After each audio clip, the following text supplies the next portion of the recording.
All right, today we're diving into a tiny detail of Arabic pronunciation that actually makes a huge difference. It's one of those secrets that separates a good accent from one that sounds truly native.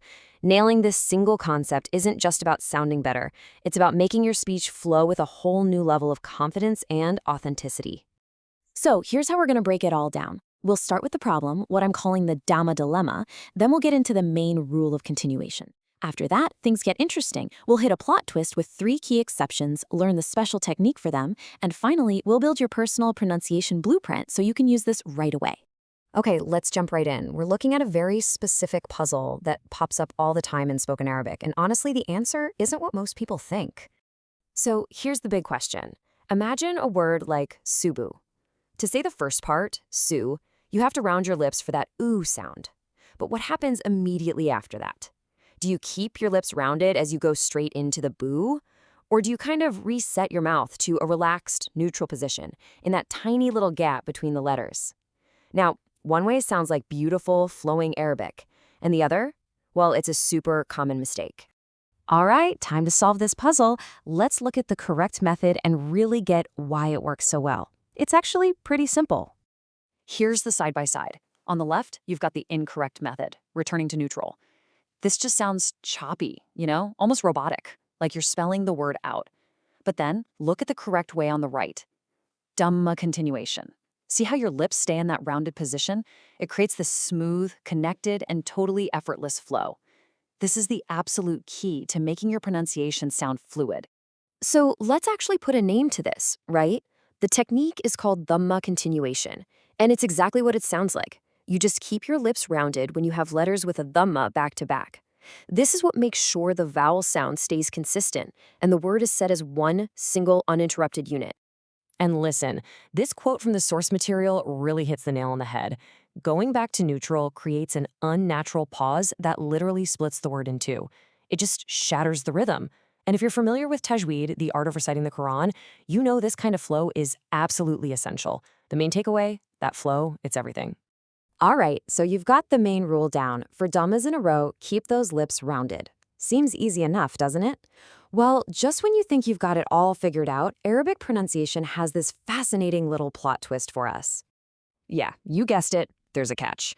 Turns out this rule of continuation isn't quite a one-size-fits-all solution. And here they are, our 3 exceptions, the letters waw, mim, and fa. So why these 3? Well, it all comes down to how you actually make the sounds. These are all labial letters, meaning you use your lips to form them. If you try to say one of them while your lips are already fully rounded from a Dammah, the sound gets all muffled and unclear. You're basically blocking the very part of your mouth you need to use, so trying to use full continuation here is actually a mistake too. Okay, so if full continuation is wrong for these letters, but going all the way back to neutral is also wrong, what on earth do you do? Well, we use a refined, more nuanced solution. It's the perfect middle ground. This is the special in-between technique, and it's a really simple 3-step process. First, you start with your lips already rounded from the Dammah just before it. Then, and this is the real secret here, you partially pull them back. You're not making them flat, just easing up a little. This tiny movement is just enough to clear the way so you can pronounce that waw, mim, or fa perfectly with no muffling at all. Let's actually see how this works with some real words. Take the word a'udhu. After you say the ayn with the Dammah, your lips are rounded. Now to say the next letter, the waw, you do that tiny little retraction to get the waw sound out clearly. The same thing happens in yu'famuna for the fa. You can see how the technique just adapts right in the middle of a word depending on what letter is coming up. All right, we've covered a lot, right? The core problem, the main rule, those sneaky exceptions, and the special technique. Let's pull all of that together into a simple blueprint you can take away and start using today. Here is it, the whole thing boiled down. First, your default setting should always be Dammah continuation. Just assume you're going to use it. Second, you have to commit these 3 exceptions to memory: waw, mim, and fa. Third, when you see one of those 3 coming, you just switch to that partial retraction technique. And finally, always remember the goal. We want that perfect balance of a natural, connected flow combined with crystal clear articulation. So, there you have it. The blueprint is all yours.